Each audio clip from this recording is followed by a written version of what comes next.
Assalamualaikum warahmatullahi wabarakatuh. Di sini nama saya Rofidatul Nur Aisyah, NIM-nya 2019-204-710-110-73. Di sini saya akan membuat tugas mata kuliah kepemimpinan tentang bagaimana peran seorang pemimpin. Nah, di sini saya mengambil tema Apoteker Pancasila, di mana Pancasila ini adalah dasar negara kita. Dan nilai-nilai Pancasila jika diterapkan itu akan membuat sebuah karakter yang cukup bagus, di mana karakter-karakter ini sesuai dengan identitas bangsa dan sesuai dengan norma-norma yang sudah berlaku di Indonesia. Tugasnya adalah berikan pendapat Anda bagaimana sebagai pemimpin yang menghadapi kesulitan berkurangnya omset apotik atau usaha kefarmasian Anda di era pandemi ini, termasuk kesulitan dalam pembiayaan tetap, gaji karyawan, biaya listrik, PDAM. Nah, sesuai tema, saya akan memberikan pendahuluan terlebih dahulu. Nah, di sini ada sila-sila Pancasila, mana ada 5 sila, dan saya akan menjelaskan satu persatu. Kita sebagai apoteker dan apoteker negara Indonesia, kita harus menerapkan juga Pancasila dalam kehidupan kita sehari-hari, khususnya dalam berusaha. Di sini sila yang pertama yaitu ketuhanan yang Maha Esa, di mana ketika kita bersyukur atas nikmat Allah, tidak merasa kurang, hati tenang, dengan adanya wabah kita itu akan tetap tenang. Kita tidak akan. Di sini sila pertama yaitu ketuhanan yang Maha Esa, di mana kita harus sadar bahwa wabah ini adalah pemberian dari Allah, dan ini adalah ujian untuk kita semua. Dan kita sebagai makhluk Allah, kita harus senantiasa bersyukur telah diberi kesehatan, bersyukur masih bisa bekerja, bersyukur masih bisa makan, dan dengan syukur inilah kita bisa tenang dalam menjalani wabah ini. Kita tetap bisa tenang dalam menjalankan usaha, dan insya Allah dengan pikiran kita yang tenang, maka pikiran-pikiran kita akan terbuka dan kita dapat berinovasi lebih untuk mempertahankan usaha kita. Nah, kemanusiaan yang adil dan beradab. Sebagai seorang apoteker, kita memiliki kewajiban untuk mengabdi kepada masyarakat, itu sudah jelas ya. Maka kita harus menjunjung tinggi nilai-nilai kemanusiaan di atas kepentingan pribadi kita. Jadi misalkan kita punya usaha apotik. Nah, kita itu tidak hanya memikirkan bagaimana usaha kita tetap menghasilkan laba, tapi kita juga harus memikirkan teman-teman kita, saudara-saudara kita yang juga terkena wabah sehingga mereka tidak bisa bekerja, dan kalaupun mereka sakit, mereka tidak bisa memberi obat. Nah, kita harus tetap bisa memikirkan dari sisi-sisi kemanusiaan di atas kepentingan pribadi kita. Yang seperti kita tahu ya, wabah ini kan menyebabkan keseimbangan ekonomi Indonesia menjadi goyah. Jadi kita harus tetap mengedepankan nilai-nilai kemanusiaan di atas kepentingan pribadi. Nah, yang ketiga adalah persatuan Indonesia. Persatuan di sini saya menghubungkan dengan profesi-profesi kesehatan yang dimana sekarang menjadi garda terdepan dalam menghadapi wabah. Nah, kita harus saling membantu antar profesi kesehatan, khususnya dalam pemenuhan kebutuhan obat dan masker. Sebagai mungkin kita bisa membantu sebagai apoteker, karena untuk diagnosa sendiri, pemeliharaan kesehatan atau pengobatan kan sudah dilakukan oleh teman-teman kita, teman kesehatan dari dokter. Nah, sebagai apoteker kita dapat membantu dalam segi obat-obatan dan mungkin juga dalam penyediaan masker untuk kebutuhan masyarakat. Dan juga kita juga harus berperan penting dalam sosialisasi tentang kesehatan kepada masyarakat, khususnya informasi-informasi penting seperti misalnya cara hidup sehat, cara hidup bersih. Terus kita juga mensosialisasikan tentang tanaman-tanaman maupun suplemen-suplemen alami kepada masyarakat untuk meningkatkan daya tahan tubuh. Karena semakin kuat daya tahan tubuh kita, insya Allah wabah tidak akan menyerang masyarakat. Nah, yang keempat, kerakyatan yang dipimpin oleh hikmat kebijaksanaan dalam permusyawaratan perwakilan. Jadi selain usaha kita juga bertanggung jawab terhadap lingkungan kita. Misal di lingkungan ada kegiatan penyemprotan seperti itu, kita juga harus berkontribusi dalam masyarakat, memberikan bantuan maupun ikut turun langsung untuk melakukan sanitasi lingkungan. Keadilan sosial bagi seluruh rakyat Indonesia. Di sini kita sebagai pemimpin sebuah apotik juga harus tetap memberikan hak kita kepada para karyawan kita, khususnya dalam hal materi. Bukan karena ada wabah kita men-stop atau kita mem-PHK, tapi sebisa mungkin kita itu harus tetap memberikan kebutuhan dan hak mereka telah bekerja untuk kita. Di sini saya akan masuk ke tugas kepemimpinan. Berikan pendapat Anda bagaimana sebagai pemimpin yang menghadapi kesulitan berkurangnya omset apotek atau usaha kefarmasian Anda di era pandemi ini, termasuk kesulitan dalam pembiayaan tetap seperti gaji karyawan, biaya listrik, PDAM, dan lain-lain. Masuk ke pengertian seorang pemimpin. Kalau pemimpin menurut saya itu adalah orang yang mampu. Mampu di sini khususnya dalam mengorganisir usahanya. Yang pertama, mampu dalam perencanaan. Perencanaan di sini termasuk aset ya. Aset bukan hanya barang-barang, bukan hanya bangunan, tetapi juga sumber daya manusianya. Jadi di sini kita harus mampu melakukan perencanaan. Dilakukan kalau obat-obat, kita harus menganalisis terlebih dahulu apa yang dibutuhkan oleh lingkungan kerja kita. Seperti perencanaan sebuah apotek.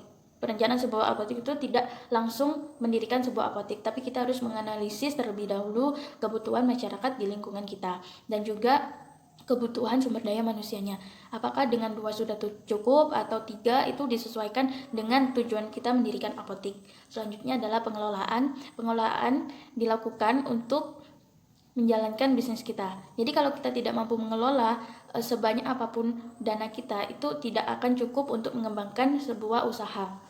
Pengembangan dan peningkatan. Pengembangan dan peningkatan ini dapat kita lakukan bersama dengan karyawan kita, karena kita tidak akan mampu berjalan sendiri tanpa karyawan kita. Jadi sebisa mungkin kita harus membuat hubungan yang nyaman dengan para karyawan kita, membangun kepercayaan dengan karyawan kita, dan juga saling terbuka antar kita dengan karyawan. Dan yang sulit adalah mampu mempertahankan. Mempertahankan itu cukup sulit, dimana sekarang sudah banyak apotek-apotek yang muncul di masyarakat seperti itu. Jadi kalau usaha kita sudah berkembang, dan kita juga harus mampu mempertahankan. Mempertahankan usaha di era pandemi. Kalau menurut saya, mempertahankan usaha di era pandemi ini dapat kita lakukan secara internal maupun eksternal. Untuk internal, seperti yang tadi, membangun kepercayaan dan harmonisasi dengan karyawan. Ketika kepercayaan dan harmonisasi pemimpin dengan karyawan sudah terbentuk, ini sangat memudahkan kita dalam mengolah dan mempertahankan usaha kita di era pandemi ini. Karena dengan terbangunnya rasa kepercayaan, kita akan lebih mudah untuk berdiskusi dengan karyawan terkait dengan penyesuaian kerja. Bayangkan kalau kita tidak akur dengan karyawan, pasti ketika ada perubahan strategi atau apapun, mereka tidak akan mendukung kita dan malah akan membebani usaha kita. Jadi membangun kepercayaan dan harmonisasi dengan karyawan ini sangatlah dibutuhkan untuk membangun usaha yang lebih. Selanjutnya, membangun strategi baru. Membangun strategi baru ini misal ya, meningkatkan higienitas lingkungan apotek dengan memasang sebuah slayer atau skat untuk apotek kita. Jadi masyarakat itu merasa kalau apotek ini aman untuk didatangi. Apotek ini menjaga higienitasnya, sehingga barang-barang yang dibeli dari apotek itu insya Allah akan terbebas dari virus corona ini. Dan mindset itu akan terbentuk oleh masyarakat secara sendirinya ketika kita menerapkan aturan hidup sehat juga di apotek. Jadi apotek kita sudah higienis, terus kita juga menerapkan aturan hidup sehat, maka kepercayaan masyarakat kepada apotek kita itu juga akan semakin besar. Memaksimalkan pelayanan, melakukan analisis penyediaan obat, bahan obat sesuai dengan kondisi terkini lingkungan apotek. Jadi untuk mencegah adanya kerugian atau adanya pengurangan laba, kita juga harus menyesuaikan juga perencanaan kita di masa wabah ini. Jadi kalau misal masa normal kita menyediakan obat-obat A, B, C, D, E, F, G. Nah, di masa pandemi ini karena ada pengaruh ekonomi juga dan juga ada masalah sosial juga, kita juga harus bisa menyesuaikan perencanaan kita. Jadi untuk menghindari adanya kerugian maupun pengurangan laba, kita sebisa mungkin harus menyediakan obat-obat yang sesuai dengan masa pandemi sekarang. Dan juga untuk membantu masyarakat, kita juga harus menyesuaikan harganya. Misal kita di masa normal memberikan laba kita untuk diri kita sendiri itu sebesar 15%. Nah, untuk masa pandemi ini kita bisa menurunkan laba kita menjadi 10%. Dan itu juga, atau 5% ya, itu bisa membantu masyarakat, mempermudah masyarakat untuk dapat mendapatkan obat. Karena tugas utama kita adalah mengabdi ke masyarakat, bukan untuk mencari keuntungan dari masyarakat, sehingga kita juga harus mementingkan kepentingan kemanusiaan daripada kepentingan pribadi kita. Yang ketiga, memaksimalkan pelayanan apotek. Kita bisa memanfaatkan teman-teman kita, maksudnya untuk mengembangkan usaha dan untuk bersaing di lingkungan kerja. Melakukan pelatihan kepada para karyawan terkait PHBS, melakukan bimbingan terkait gizi seimbang yang penting untuk mempertahankan daya tahan tubuh. Nah, sebagai pemimpin kita juga harus melakukan pelatihan kepada karyawan kita, khususnya di masa-masa wabah ini ya. Kita bisa melakukan pelatihan terhadap karyawan terhadap PHBS dan juga terkait gizi-gizi seimbang, sehingga untuk selanjutnya disosialisasikan terhadap masyarakat pengunjung apotek. Jadi ketika masyarakat itu merasa diperhatikan, ketika masyarakat itu merasa dipedulikan, mereka akan lebih aware kepada kita dan lebih mempercayai apotek kita, dan itu salah satu strategi untuk memaksimalkan pelayanan di apotek. Yang keempat adalah berinovasi. Kalaupun kita merasa kurang untuk pembiayaan karyawan, listrik, PDAM, ataupun pembiayaan tetap lainnya, kita dapat berinovasi dengan melakukan usaha lain.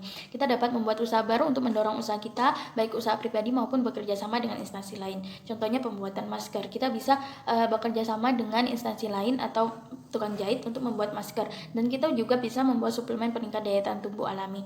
Kita tahu kan di mana ada bahan-bahan yang dapat meningkatkan daya tahan tubuh kita secara alami. Nah, usaha-usaha ini yang kita inovasikan haruslah sesuai dengan standar. Misal kita membuat suplemen peningkat daya tahan tubuh, kita harus mencari sebuah produsen yang dimana dia itu sudah memiliki sertifikat CPOB, CPOTB, misal seperti itu. Jadi meskipun kita membuat usaha di era wabah, kita harus tetap menyesuaikan dengan standar yang sudah ditetapkan. Meskipun pembuatan masker, jangan sampai pembuatan masker ini hanya untuk mencari keuntungan semata, tapi kita harus juga memikirkan bagaimana masker ini dapat dimanfaatkan secara maksimal oleh masyarakat. Dan pembuatan masker ini juga dapat menjadi strategi untuk meningkatkan usaha kita.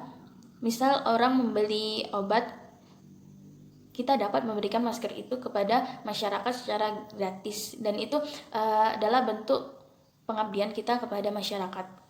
Mungkin mempertahankan usaha di era pandemi ini, menurut pendapat saya seperti itu. Jadi penguatan internal dulu, penguatan internal antara pemimpin sebuah apotek dengan karyawan sebuah apotek, dimana ketika harmonisasi itu sudah terbentuk, itu akan sangat memudahkan kita untuk mengatur strategi, untuk berencana bagaimana baiknya, untuk melakukan diskusi dengan karyawan, itu akan lebih mudah. Yang kedua, menentukan strategi bisnis baru, karena di sini untuk keadaan pandemi sangat beda dengan keadaan normal, di mana ekonomi terganggu, kesehatan terganggu, dan kita harus ekstra mempertahankan, kita harus ekstra menjaga kesehatan lingkungan kita, dan kita juga harus ekstra juga menjaga kesehatan dari masyarakat, karena itu adalah bentuk pengabdian kita kepada masyarakat. Yang ketiga, memaksimalkan pelayanan apotek, dan yang keempat, berinovasi membentuk usaha baru. Mungkin sekian pendapat saya tentang seorang pemimpin, bagaimana seorang pemimpin sebuah apotek mempertahankan apoteknya di era pandemi ini. Bila ada salah, saya mohon maaf, kurang lebihnya saya mohon maaf pula. Saya akhiri, wassalamualaikum warahmatullahi wabarakatuh.